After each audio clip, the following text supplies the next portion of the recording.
तो जो राजा जिसे संतुष्ट नहीं होता था उनको कैद में डाल देता था। एक अष्टावक्र नाम का विद्वान पुरुष था, बालक था, और उसको किसी ने बच्चों ने खेल, अष्टावक्र का अर्थ था वो 8 जगह से मुड़ा हुआ था, बांगा टेढ़ा की तरह, आंगड़ी टेढ़ी की तरह, को बान ओहरी की तरह, गर्दन ऐसे है, कहते न्यू है, गोडे मुड़ रहे हैं, ऐसा 8 जगह। तो उसमें बैंड था, वक्र माने मोड़।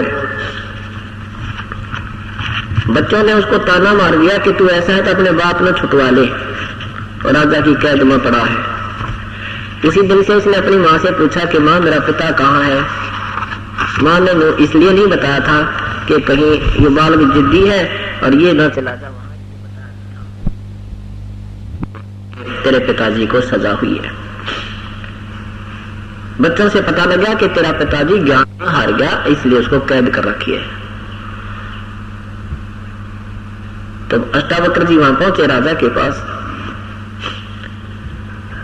उस दिन और भी विद्वान लोग बुला रखे थे। जो ही अष्टावक्र जी अंदर गए तो सभी जो विद्वान पुरुष राजा की सभा में बैठे थे, ब्राह्मण लोग, वो अष्टावक्र को देख करके हंसने लग गए, खिल्ली उड़ाई। और जिससे राजा प्रश्न उत्तर करता था उसको ऊंचे आसन पर बैठाता था ताकि सब सुने और देखें। तो अष्टावक्र को जो सिंहासन पर बैठाया तो सब हंसने लग गए, वो दर्शक विद्वान पुरुष ब्राह्मण लोग। अष्टावक्र ने कहा कि राजन, तो आप इन चमारों की सभा में इन चमारों की सभा में इनसे आप क्या प्रश्न उत्तर प्राप्त करोगे, इनसे क्या ज्ञान प्राप्त करोगे? तो सारे चमार बैठे हैं, इनको तो चाम का ज्ञान है, भगवान का ज्ञान नहीं है। ये मेरे इस भांगे टेढ़े शरीर में देखकर दांतरे निकाल रहे हैं, ये परिचित नहीं है प्रभु की परिभाषा है। तो परमात्मा ने याद दिलाते हैं कि राम रटत कोड़ी भलो, चो पड़े जो चाम, ये सुंदर शरीर किस काम का, जिस्म का नाही नामे। कबीर जिव्या तो वाहे भली, जोरट हरि नामे, नहीं तो काट फेंक दियो भाई मुख में मलाना चाम।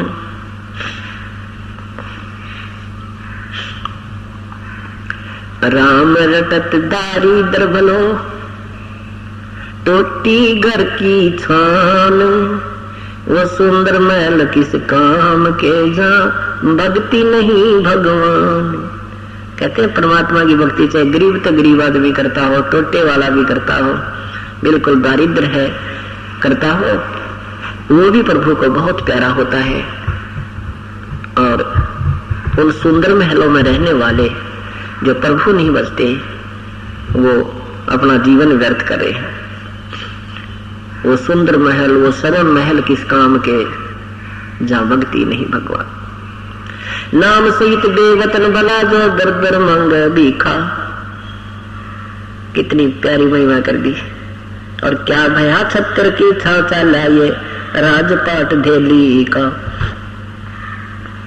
परमात्मा कहते हैं कि सतनाम पूर्ण संग से प्राप्त होने के बाद चाहे आपको देश निकाला भी मिल जाए, आपको कोई घाटा नहीं है। आप उस राजा से भी उत्तम हो जो छत्तर की छाहों के नीचे चलते थे, उनके ऊपर छतरी लगाई जाती थी, राजा लोग बाहर निकलते थे, इतना उनका आदर सत्कार। कहती हूँ राजपाट दिल्ली का।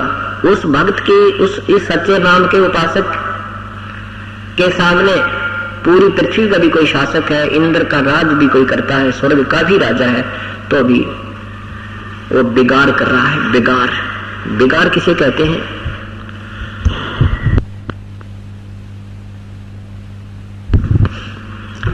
बिगाड़ किसे कहते हैं? जैसे पहले समय में ये पुलिस वाले इन 3 व्हीलर वालों में पकड़ ले जाया करते थे और किसी सरकारी काम के लिए इधर उधर हटाए जाते, सारा दिन घुमाते थे।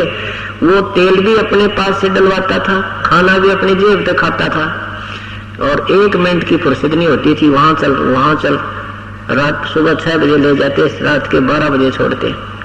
अगले दिन उससे पूछा करते थे साथी कि कल ना दिखा, कहाँ गया था? तो वो कहा करता, कल मैं बेगार में फंस रहा था, कल मैं बेगार में फंस गया था। रात में 11-12 बजे आया, भाई 200 रुपये दरते लाया, रोटी अपने पल्ले से खाई और पैसा एक बचा नहीं। कमाई एक नए पैसे की नहीं और घूमता दिखा, वो 3 व्हीलर चालता दिखा, सारा दिन घूम रहा था, यानी उसकी 1 मिनट की फुर्सत नहीं, टाइम नहीं था रुकने का, और पैसा आउटपुट कुछ नहीं, लाभ कोई नहीं। इसको बेगार कहा करते हैं। इसी का प्रमाण परमात्मा गरीबदास साहब जी कहते हैं कि परमात्मा की जो अगम निगम को खोजे ले, वही बुद्धि विवेक विचारे, उदय अस्त का राज मिले तो बिन नाम बेगारे।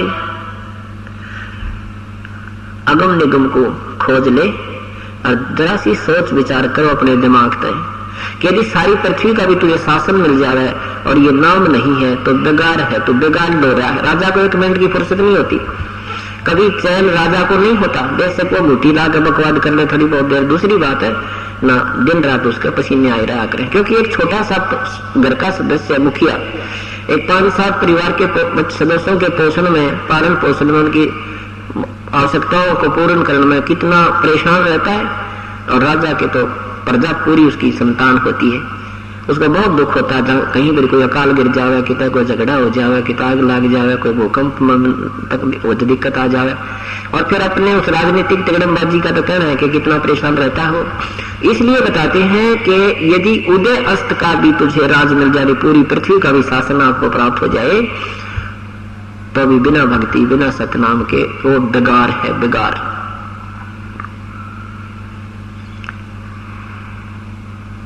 इसलिए परमात्मा कहते हैं राम रटत दारी दुर्बला, टूटी घर की छान। इतना गरीब हो कि उसके घर की ऊपर तो छान यानी छत भी टूटी हुई, उस झोंपड़ी।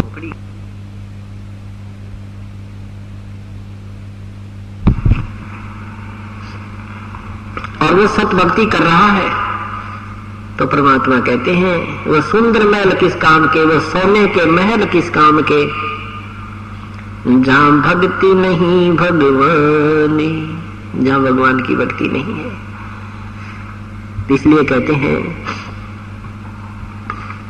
नर सुन रे मोड गंवारा, भाई राम भजन तत्सारा। नर सुन रे मोड गंवारा, ये तो राम भजन तत्सारा। कहते रहे नादान प्राणी काल के जाल में फंस के तो अब प्राप्त करके थोड़ी सी कोई कार कोठी, थोड़ी छोटी मोटी कोई पद पोस्ट भूल गया भगवान को।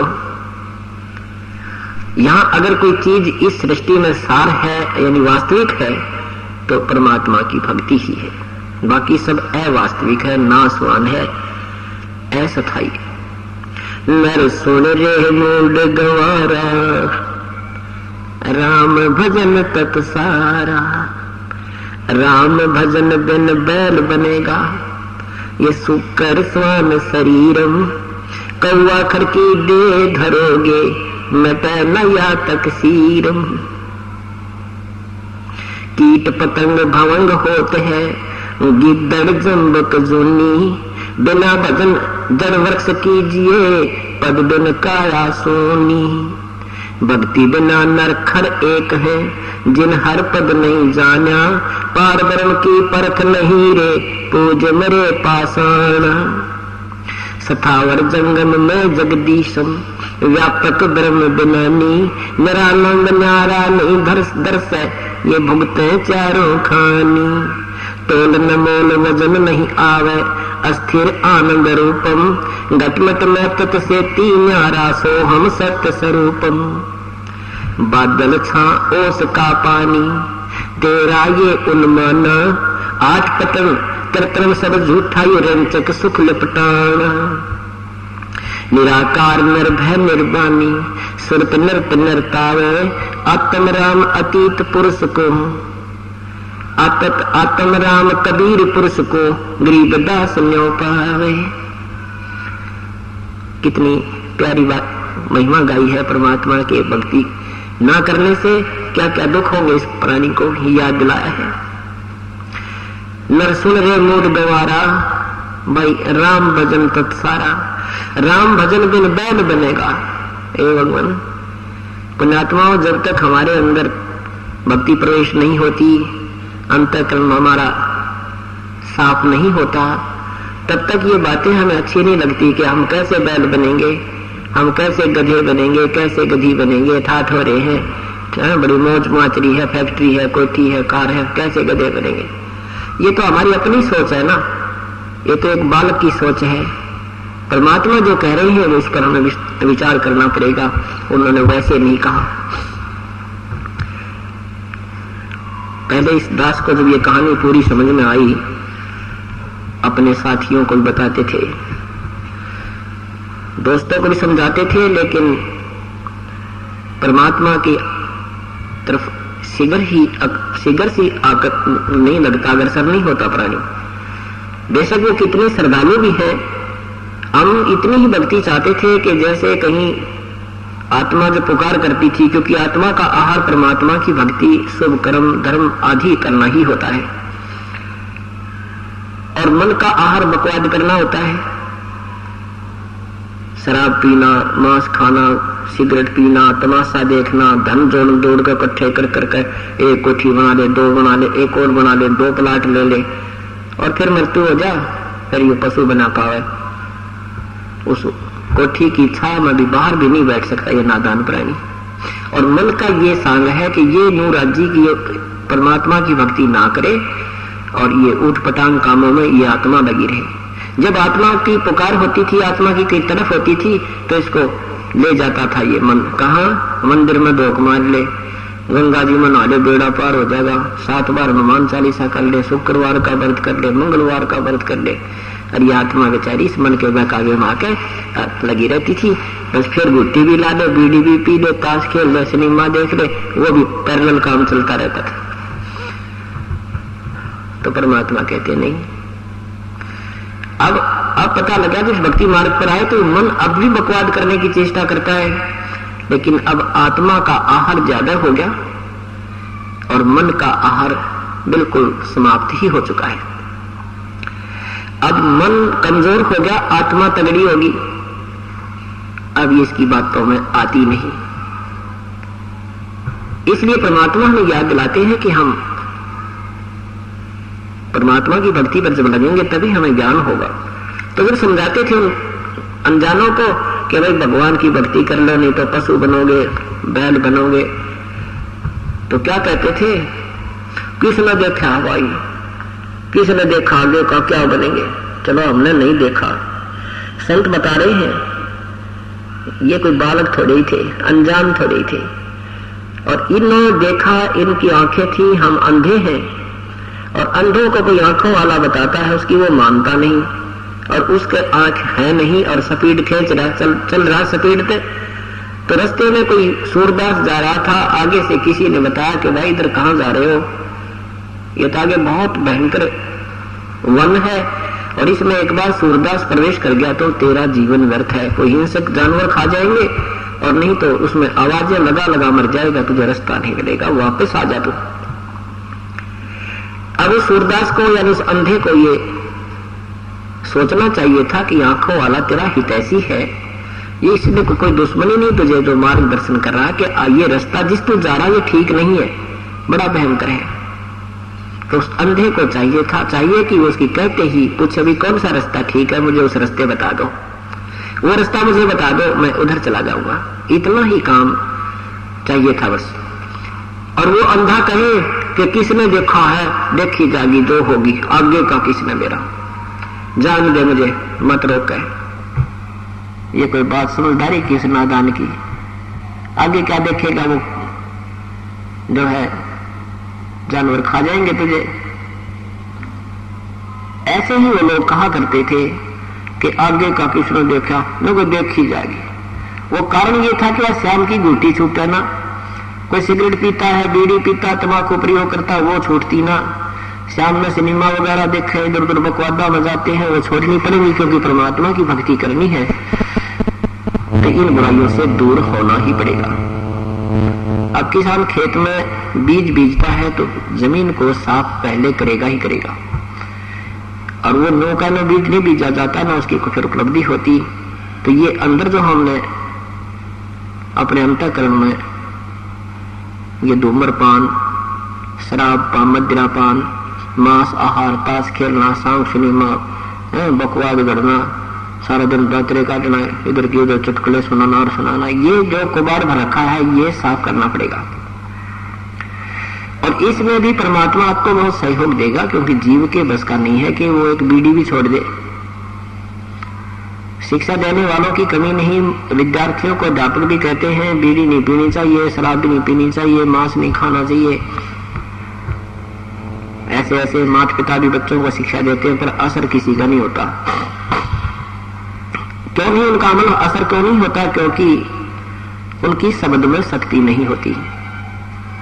और वो बातें संत कहेगा और तुरंत छूट जाएंगी, क्योंकि उसकी शब्द में शक्ति है, परमात्मा का भेजा हुआ होता है। उसमें थोड़ी सी आस्था आपने भी करनी पड़ेगी हृदय से। जब आपको समझ में आ जाएगा कि इस मार्ग, ये मार्ग है, इसके बिना ये जीवन बहुत बर्बाद हो जाएगा और आपसे विकार नहीं छूट रहे हैं, जिस दिन आप हृदय से पुकार करोगे, हे भगवान आप ही निकाल सकते हो मुझे इस नरक से। आत्मा जब आत्मा से, मन की नहीं सुनता परमात्मा, उसी दिन इस मन का ये लगाम डाल देगा परमात्मा। और फिर आपको उसी सिगरेट या बीड़ी के धुएं से चक्कर आया करेंगे, आपको नहीं सवागा। जब पहले एक एक डिब्बी पी जाया करते सिगरेटों की, बीड़ियों की, फिर आपको कोई और भी पी रहा होगा बस में या कोई घर में, तो आपको नहीं सुहाएगा, क्योंकि आपका अंतःकरण साफ हो गया। श्वास का सिमरण इसलिए दिया जाता है कि हमारे अंदर जो एक द्वार है, सुषुम्ना द्वार जिसको कहते हैं, उसके ऊपर ये सातवां ब्रश का काम भी करता है और हमारी कमाई भी बनती है। तो वो बिल्कुल साफ हो जाता है और फिर इसके उस साफ हुए हुए उस द्वार पर जब फिर दोबारा कोई धुआं टकराता है तो उससे स्वीकार नहीं करता कि वो निर्मल हो चुका है, पहले उस पर परत जम चुकी थी।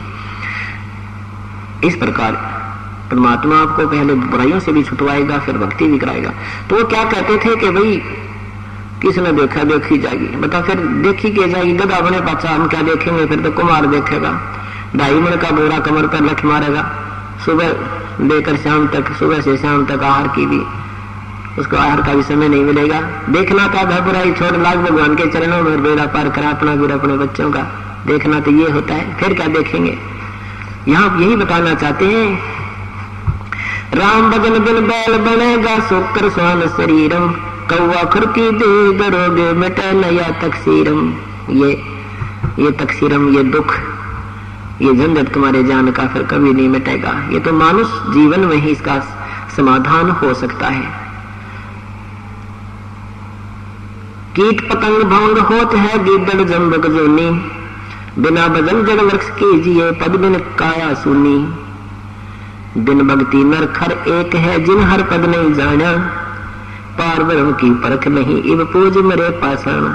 कहते जो भक्ति नहीं करते उसमें मनुष्य में और गधे में कोई अंतर नहीं है। हम देखा करते हमारे माता पिता को, जब ये किसान का काम करा करते, पशु को भी आराम हो जाता पर इंसान को रेस्ट नहीं होता। इतना परिश्रम करना पड़ता है केवल 2 रोटी के लिए। मजदूर को देख लो, पल्लेदार में देखो, सुबह तो लेगा शाम तक बोरी गद्दा गद नून फिर उड़े ठाकर उड़े, सारा धूल भरा पड़ा है। तो परमात्मा कहते हैं अगर नाम भी साथ जपते रहो, चलो मजदूरी भी करे, किसान वाला काम है, दुकान का है, कोई नौकरी का है, राजा है, परमात्मा भी साथ बजते रहो, अपनी मजदूरी भी करते रहो। एक पंथ 2 काज, दोनों काम हो जाए। इतना ही कहना चाहते हैं प्रभु कि तुम अपना काम भी करो पर भगवान भजो, पर बकवाद ना छोड़ दो, ये क्या पार पड़ेगी।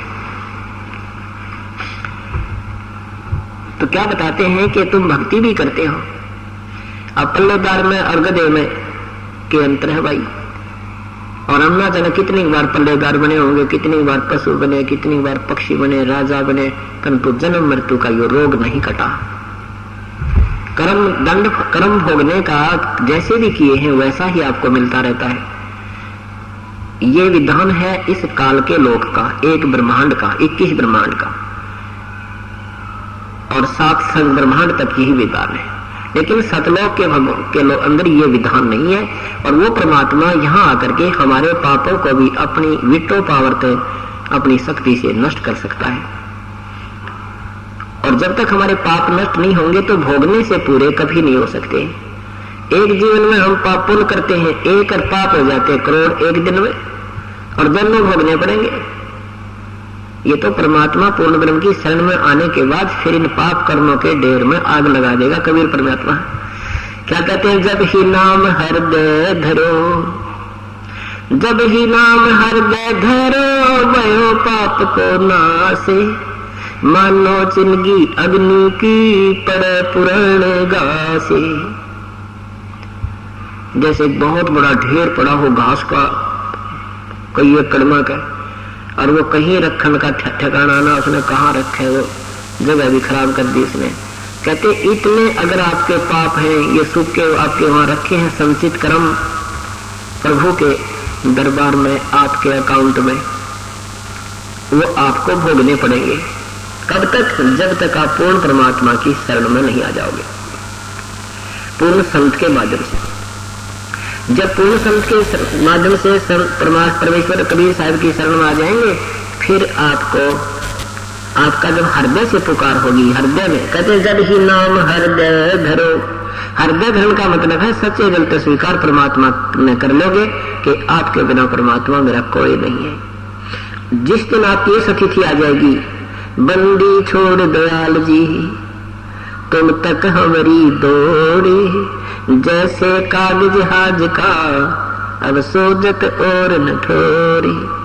जैसे समुद्री जहाज चलते थे, उन पर कौवे बैठकर चले जाते थे, और कौवे में परमात्मा ने कुदरती एक न्यारी शक्ति दी है, उसमें गुण दिया है कि कौवे को रात्रि में भी अपने अंतःकरण में वो एक मैप बनाता रहता है कि हम कहाँ से चले हैं, पूर्व से चले हैं, पश्चिम से चले हैं, या पूर्व पश्चिम से चले हैं, या पूर्व से चले हैं, या दक्षिण से चले हैं, या बीच से चले।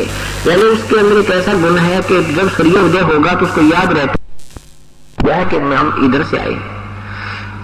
तो पहले पुराने समय में जब जहाज चला करते समुद्री, दिशा सूचक उनके विश्वसनीय नहीं होते थे।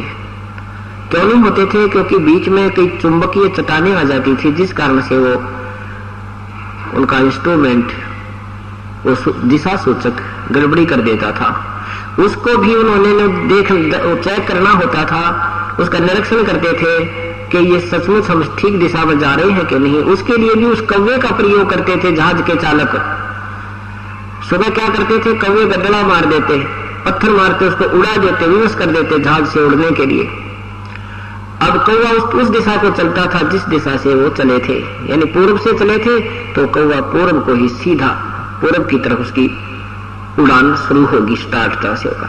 तो वो अपने जो जहाज के चालक होते थे अपने दिशा सूचक को भी चेक कर लेते थे, अपने दिशा को भी देख लेते थे कि हम ठीक चल रहे हैं या गलत होती तो उसको सेटिंग कर देते थे। कौवा जब थोड़ी बहुत दूर जाता था, 1-8 किलोमीटर उड़ जाता था, फिर उसको कहीं पर भी कोई ठिकाना बैठने को नजर नहीं आता था। विवश होकर के अंत में उसी समुद्री जहाज के ऊपर आकर ही वो विश्राम पाता था। उस जहाज के अतिरिक्त अगर कहीं भी वो बैठता तो सब पानी ही पानी था, उसमें डूबना ही था, उसने वो डूब मरने का स्थान था जहाज के अतिरिक्त। तो जब आपकी ये स्थिति मन की हो जाएगी कि पूर्ण परमात्मा कबीर परमेश्वर बिना ये यहाँ पर कोई हमारा साथी नहीं है, नहीं हमारा कोई रक्षक है, नहीं हमें कोई सुख देने वाला है, जब आपको तत्व ज्ञान पूर्ण हो जाएगा फिर आपकी स्थिति ये हो जाएगी, बंदी छोड़ दयाल जी तुम तक हमारी दौड़, और जैसे काग जहाज का अब सोजत और न ठोरे। कि अब परमात्मा मुझे आपके बिना मेरे मालिक कोई चीज कोई ठिकाना दिखाई नहीं देता। कहते ब्रह्मा जी की याद की भक्ति करे वो नासवान, विष्णु जी की भक्ति करे वो आप दुखी, मृत्यु को वो प्राप्त होए, शिव जी की भक्ति करे वो आप नासवान, और भगवानों की के ग्रहणवटी हो रही उनकी। देखो उनका इतिहास, आपस में लड़े, कभी भस्मागिरी पीछे पड़ रहा है भगवान को मारने के लिए, कभी कोई हो रहा है, कभी कुछ। श्री कृष्ण जी विष्णु रूप में, कृष्ण रूप में आए थे विष्णु जी, उनका जीवन देख लो, सारा जीवन ही कष्ट में रहा।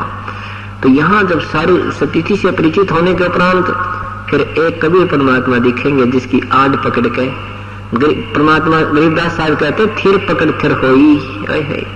थिर माने जो बिल्कुल स्थिर, कभी विनाश में नहीं आता, उसका ही सहारा लेने से हम स्थिर हो सकते हैं। यानी हम भी अपने आप को सुरक्षित मान सकते हैं, सुरक्षित की ही आड़ लेकर के, शरण ग्रहण करके।